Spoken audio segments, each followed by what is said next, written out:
자, 여러분이 필수 원소가 뭐가 부족한지, 자, 철분이 부족하다니까 저 철길에 가서 쇳덩어리를 가져와서 녹을 썰게 한 다음에 망치로 쳐서 줄 수는 없는 거 아니에요. 제품을 만들어서 줘야 될 거 아니겠어요. 그래서 비료 회사가 어련히 알아서 만들어 놨어요.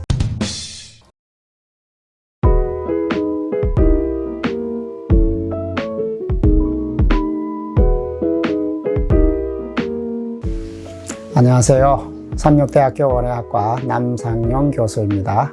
저는 서울대학교 농학과 작물생리학 실험실에서 학부, 석사, 박사를 수료하고 학위를 받은 취득한 남상용입니다. 삼육대학교 원예학과에서 작물생리학을 가르치고 있습니다. 이상입니다. 자, 여러분 반갑습니다. 작물의 무기양분, 여기에 대해서 공부를 좀 하도록 하겠습니다. 자, 무기양분이라고 하는 것은 우리가 상대가 유기질 비료, 유기양분과 상대가 됩니다. 유기양분이라고 하는 것은 우리가 자연에서 합성되는데 생물로서 합성되는 것들입니다. 그래서 제가 학생들에게나 여러분들에게 말씀드릴 때 불에 태워서 타면 유기양분이라고 하고, 불에 타지 않으면 무기양분이다, 이렇게 이야기합니다. 자, 이 무기질이 중요하고 대부분을 차지하는데, 무기질 중에서도 식물이 꼭 필요한 게 있어요. 그걸 필수원소라고 해요. 여러분이 꼭 필요한 것이 있어요. 사람도 꼭 필요한 게 있어요. 그래서 식물이 꼭 필요한 것을 우리는 필수원소라고 하고, 식물에서 필요하지 않거나 오히려 유해한 게 있어요. 그것은 비필수원소라고 합니다. 자, 식물이 반드시 필요한 것은 공급을 해줘야 되겠죠. 그리고 비필수원소도 필요하다면 또 공급을 해줄 필요가 있어요. 그러면 이제 필수원소가 있는데, 그런 필수원소가 몇 가지나 있으며 그것을 어떻게 또 우리가 나눌 수 있느냐. 필수원소 중에서도 아주 많이 필요한 필수원소를 우리는 많이 필요하다, 그래서 다량원소, 어떤 사람은 대량원소라고도 해요. 그런데 의미상으로는 다량원소가 더 좋습니다. 그 다음에 조금 필요함에도 불구하고 아주 중요한 게 있어요. 그래서 그거는 미량원소, 미량이라고 합니다. 그래서 우리가 다량원소를 끊으면 효과가 바로 보여요. 우리가 대표적으로 질소 같은 것을 준 것하고 안 준 것하고는 바로 표가 나요. 근데 미량원소는 표가 한참 있다가 나기 때문에 잘 몰라요. 미량이니까. 조금만 있어도 되니까. 또 이 미량원소는 간접적으로 이리저리 공급받는 경우가 좀 있어요. 비가 오면 공급받을 수도 있고, 그 다음에 바람이 불어서 날아올 수도 있고, 그 다음에 여러 가지 그 토양 속에서 자체적으로 생성될 수도 있고. 자, 미량원소도 결국은 공급을 하지 않으면 나중에는 문제가 돼요. 그래서 다량원소가 꼭 중요하냐? 이거는 아니지만 다량원소가 그래도 더 중요하다, 이렇게 이야기하면 되겠습니다. 자, 우리가 이제 다량원소 중에서 제일 일반적으로 이야기하는 것은 CHO, 뭘까요? 탄소, 수소, 산소. 식물체를 구성하는데, 자, 산소가 제일 많아요. 45%예요. 자, 그 다음에 탄소가 또 45%. 자, 그러면 이번에는 수소는 얼마냐? 6%. 그럼 얼마죠? 96%. 자, 여러분이 생각하기에 그러면 다량원소라고 하더니 다량원소는 얼마 되지도 않겠습니다? 아니에요. 우리가 CHO라고 하는 것은 탄수화물로서 존재합니다. 여러분이 탄소와 물이 만난 거예요. 탄소는 공기 중에 CO2의 탄소 C, 그 다음에 물에 H2O, 물이 만난 거예요. 그래서 탄수화물이에요. 그러니까 96%는 공기와 물이에요. 여러분이 아침을 드시고 온 것도 공기와 물, 식물체를 구성한 것도 공기와 물. 자, 대기 중에도 많이 있는 것이 공기와 물.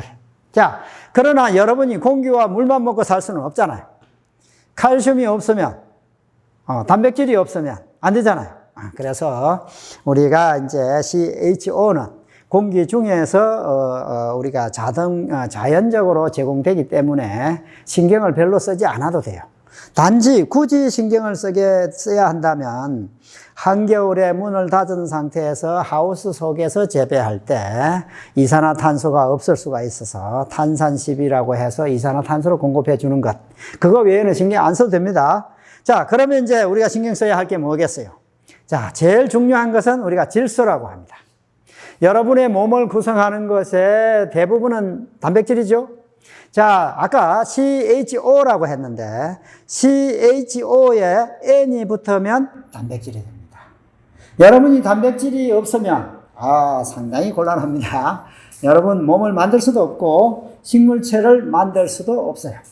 그래서 지금 식물들을 이렇게 보면 지구상에 제일 많은 것이 식물체 단백질입니다. 그래서 우리가 동물은 단백질 함량이 높을 뿐이지 식물보다 양이 적기 때문에 식물의 단백질이 그렇게 중요해요. 그러면 여러분이 다시 한번 돌아가 봅시다. 대기 중에서 제일 많은 게 뭘까요? 질소. 질소가 얼마나 될까요? 79%가 됩니다. 그러니까 거의 80%가 질소예요. 그러니까 천둥이 치면 질소 비료가 만들어집니다. 천둥 번개가 많이 치면 그래서 풍년이 된다고 해요. 그래서 정기적으로 이렇게 인위적으로 천둥을 치듯이 만들어 가지고 질소 비료를 만들어요. 요소 비료도 있고 유황 비료도 있고 많이 있죠. 자, 질소 다량 원소예요. 질소 비료는 단백질을 만든다라는 것이에요. 그러면 식물체 단백질을 많이 만드는, 다시 말하면 콩이라든지 이런 것을 우리가 많이 먹으면 단백질을 공급받는 거예요. 그런데 식물이 단백질을 만들려고 하니까 질소 비료를 많이 줘야 되지 않겠어요? 안 주면 생육이 줄어들고 수량이 줄어듭니다. 그래서 여러분이 수량을 많이 내려고 하시면 일단은 질소 비료를 많이 주시는 겁니다. 병이 생기는 것은 두 번째 문제고, 미량 성분을 공급하는 것, 미량 원소를 공급하는 것도 두 번째 문제입니다. 자, 일단 질소 비료를 많이 주면 식물체가 잘 자라요. 뭐가 잘 자라느냐? 잎사귀가 잘 자라고 줄기가 잘 자라요. 자, 이번에는 인산에 대해서 말씀을 드리겠습니다.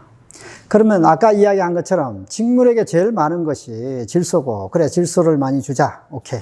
왜 하필이면 인산이냐? 인산은 중요하기 때문에요. 우리가 좀 적은 양이라도 중요하면 무시할 수 없죠. 왜 중요하냐? 여러분이 아침에 탄수화물을 드시고 밥을 드시고 오셨는데 탄수화물은 곧 우리에게 무엇을 주는 거죠? 에너지를 주는 거예요. 에너지를 주고 나면 소변부는 물로 빠지고 우리 호흡하는 CO2로 나가고 나면 아무것도 없고 에너지만 남아요. 태양도 상당히 에너지라고 하는 개념에서 생각을 할 수가 있어요. 빛 에너지예요. 자, 우리가 그러면 빛 에너지가 아닌 에너지, 그것을 우리는 생체 에너지라고 해요. 배터리예요. 여러분이 배터리가 없다고 생각해 보세요. 가동이 되질 않잖아요. 여러분이 밥을 먹지 않으면 발을 떼기가 힘들고 힘이 없어가지고 슉 쳐져요. 그러니까 식물이 에너지를 가지고 있어야 되는데 그 에너지가 뭐냐 하면 ATP라고 하는 배터리를 가지고 있는데 생체 에너지예요. A는 아데노신이라고 하는 탄수화물, T는 트리플이라고 하는 세개, P는 뭘까요? 인산이라고 하는 인산이에요.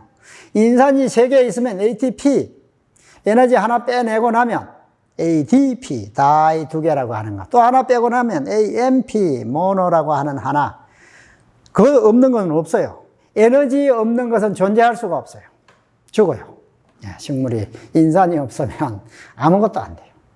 질소는 몸체를 만들지 못하면 에너지도 필요가 없어요. 몸을 만들고 나서 생각할 때 것이니까. 그래서 질소, 인산. 됐죠? 그 다음에 우리가 이야기해야 되는 것이 칼리비료입니다. 우리가 칼리라는 것도 어쩌면 정확한 표현이 아니고 칼륨이라고 하는 K예요. K. 칼륨. 자, 그러면 칼륨은 왜 필요할까요? 하는 것이에요. 제가 이야기할 때 칼륨 비료를 이야기할 때 피자의 비유를 합니다. 여기에 밥을 한 공기 떠놓고 피자 갖다 놓으면 학생들이 피자 먼저 먹어요. 식물이 뭘 먼저 먹느냐 하면 칼륨을 먼저 먹어요. 맛있으니까. 필요하니까. 칼슘은 뭐 같으냐 하면 저 현미밥, 딱딱한 현미밥 같아요. 그래서 맛이 없어요. 그러니까 칼슘은 필요한데도 안 먹어요. 할 수 없이 먹어요. 근데 K는 맛있어요. 흡수하기도 좋아요. 존재하는 것도 많아요. 심지어 일라이트라고 하는 토양 속에도 칼륨으로 꽝꽝꽝꽝 짜져 있어요. 운모도 칼륨으로 짜져 있어요. 토양 속에서도 많고 우리 식물체 속에도 많고 존재하기도 좋고 흡수하기도 좋고, 식물이 물을 흡수하면 기공이라고 하는 곳으로 내보내는데, 기공을 열고 닫는 것이 뭔지 알아요? 칼륨의 농도예요. 칼륨이 많으면 기공이 닫히고, 칼륨이 적으면 기공이 열려요. 그러니까 식물은 아주 똑똑해가지고 기공을 열어야 되겠다 그러면 칼륨의 농도를 높여요. 그럼 뭐가 들어오겠어요? 물이 따라서 들어와요. 그러면서 이것이 적절하게 조절을 해요. 그러니까 기공을 개폐 조절하는 것도 칼륨이다. 자, 그러니까 식물에게 칼륨 비료를 안 주면 이게 돈이 돌지를 않으니까 식물이 정상적인 생육을 잘 못해요. 그러니까 칼륨도 필요하죠. 지금 이야기하면 그러면 이제 여러분이 그러실 수도 있어요. 아니, 당신 전부 다 필요하다고 하는 거 아니냐? 그래서 필수원소예요. 필요하지 않은 것은 주지 않아도 돼요. 자, 그러면 여러분이 어디 가서 비료를 사면 20-10대가 있다면 질소, 인산, 칼륨 이렇게 당연하게 생각을 해야 합니다. 20인데 질소가 20이에요. 인산이 20이에요. 칼리가 10이에요. 요가 10이에요 하면 이 친구는 잘 모르는 사람이다 라고 생각하면 되는 것입니다. 아무 말이 없으면 질소, 인산, 칼륨. 자, 이제 그 정도, 이게 이제 상당히 중요한 3대 원소라고 합니다. 그런데 공기 중에 있는 물과 CO2를 빼고 비료 중에서 3대 원소예요. 그래서 3대 비료가 되는 것입니다. 자, 이번에는 칼슘으로 갑니다. 칼슘. Ca. 칼슘이라고 하는 것은, 자, 여러분이 콜라를 좋아하면 골다공증이 온다. CA가 칼슘이 없으면 비타민 D 부족증이 온다. 칼슘이 없으면 허리도 굽어지고 뭐 여러 가지 문제가 생긴다. 사람에게도 칼슘은 중요하지만 식물에게서 칼슘은 더 중요해요. 칼슘이 부족하면 식물이 어떤 현상이 생기느냐? 한번 생각해 보세요. 그럼 칼슘은 세포가 있는데 여러분 피부는 누르면 이렇게 잘 움직여지는데 세포는 나무, 소나무 이게 안 움직여져요. 그것은 뭐냐 하면 딱딱하게 세포벽이 딱 칼슘으로 만들어져 있기 때문이에요. 이것은 마음대로 안 돼요. 그럼 이 칼슘을, 자, 무가 딱딱한데 삶아버리면 물렁물렁해요. 칼슘이 빠져나와서 그래요. 자, 그러면 반대로 생각합니다. 상추가 아주 빨리 자라요. 근데 칼슘은 이동성이 느려요. 질소는 빨리 갈 수 있는데 이 칼슘은 무거워서 천천히 가고 있어요. 날씨가 덥고 온도가 높고 햇빛이 비치고 그런데 상추가 쫙 자라는데 칼슘이 천천히 올라가는데 세포벽에 가서 벽을 만들어줘야 되는데 벌써 세포벽은 만들어지고 또 만들어지고 또 만들어지다 보면 칼슘이 없으니까 물러도 내려앉을 거 아니에요. 그래서 끝이 까맣게 탄 것처럼 보여요. 팁번이라고 해요. 끄트머리가 탔다. 탄 게 아니라 칼슘이 모자라가지고 벽이 만들어지기도 전에 커버려서 그래요. 자, 그 다음에 도마도의 배꼽 썩은병. 도마도가 이만한 큰 도마도가 생기려면 엄청나게 칼슘이 많이 들어가야 되겠죠. 도마도가 이만큼 하는데. 근데 꽃이 말랐어요. 까맣게 내려앉았어요. 그래서 도마도의 배꼽 썩은병도 칼슘이 미쳐 가기도 전에 도마도가 커버렸어. 사과의 고도병도 그렇고 그냥 모르면 다 칼슘이라고 생각하면 돼요. 자, 마그네슘은 우리가 몸에 피가 있죠. 무슨 색이죠? 붉은색. 다시 설명을 할 텐데 빨리 나왔습니다. 철이 있으면, 녹이 설면, 철길에 녹이 설면, 못이 녹이 설면 붉은색이죠. 우리 혈액은 붉은색이에요. 우리 혈액을 구성하는데 이렇게 피롤링이라고 하는 것이 4개가 딱 짜져 있고 한가운데 철분이 들어있어요. 그것은 우리 혈액. 식물체 속에서 마그네슘이라는 게 있는데 피롤링은 똑같은데 가운데 한가운데 마그네슘이 딱 들어있어요. 그러면 식물. 자, 그러면 우리가 몸속에 피가 없다고 생각해 봐요. 마찬가지로 식물에게 마그네슘이 없으면 단백질을 만들 수가 없죠. 대사가 일어날 수가 없죠. 식물의 최고 중요한 기능은 뭐냐? 광합성이에요. 광합성을 하는데 엽록소라고 하는 것이 광합성을 하는데 엽록소를 만드는 최고 중요한 한 가운데 마그네슘이 딱 들어가 있는 거예요. 그래서 마그네슘이 초록색을 탁 띄는 거예요. 황은 마지막이야. 다량 원소 중에서 마지막이에요. 그렇다고 무시할 수 있느냐? 황은 시스테인이라고 하는 것과 메치온이라고 하는 것이 우리가 16개의 필수 아미노산이 있는데 단백질을 구성하는 소단위체를 우리는 아미노산이라고 해요. 이 아미노산이 16개 중에서 이 2개는 필수 아미노산이에요. 황은 적어도 2개의 필수 원소인데 이게 없으면 식물체가 사람이 단백질이 없으면 몸을 제대로 구성 못하는 것처럼 식물체도 단백질이 없으면 구성을 잘 못해요. 그래서 꼭 중요한 것들 이 9개. 다른 것으로 대체할 수도 없고 간접적인 효과도 없고 이것이 없으면 식물체가 전체적으로 완성될 수가 없다라는 것이에요. 자, 여러분이 필수 원소가 뭐가 부족한지, 자, 철분이 부족하다니까 저 철길에 가서 쇳덩어리를 가져와서 녹을 썰게 한 다음에 망치로 쳐서 줄 수는 없는 거 아니에요. 제품을 만들어서 줘야 될 거 아니겠어요. 그래서 비료 회사가 어련히 알아서 만들어 놨어요. 나르겐이라고 하는 것은 빠진 게 거의 없습니다. 다 들어있는 거예요. 그래서 질소, 인산, 칼리부터 다 들어있는 것이고 그 다음에 그것이 어느 정도 조금씩 있기 때문에 결핍 요소가 없게 공급할 수 있을 것이고 나르겐을 이렇게 주면 이제 영양 종합 비타민이라고 생각하면서 비료를 주면 좋겠다 이런 생각을 해보는 것입니다. 자, 여기에 보니까 뭐 자원형이라든지 핵심 성분들만 넣을 수가 없으니까 좀 부산물을 넣으면서 같이 만들면 좀 더 효율을 증대시킬 수가 있고 부작용을 줄일 수도 있고 여러 가지 그런 것들을 이제 개발하는 사람들이 사용하는 것이에요. 자, 이제 두 번째 우리가 여기 보는 것은 부리오라고 하는 게 있어요. 아까 공부할 때 식물의 잎사귀와 줄기면 질소라고 했어요. 내가 만약에 들깻잎을 생산하려고 하면 질소만 줘도 될 수 있어요. 그런데 내가 들깨를 생산하고 싶으면 꽃을 피워야 될 거 아니에요. 아까 이야기한 꽃을 피우는 데는 에너지도 많이 들어가고 DNA나 RNA나 이런 것들이 많이 필요하기 때문에 인산질 비료가 필요합니다. 우리가 고구마라든지 감자에 칼륨 비료를 많이 주면 아주 뿌리가 잘 자라요.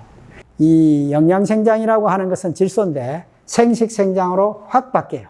그러면 거기에 필요한 것이 인산질 비료와 칼륨 비료일 것이다. 그러니까 여러분이 이제 그렇게 맞춤식으로 만들어 놓은 것이 부리오라고 하는 제품 여러분이 한번 고려하시면 좋겠다 하는 것이고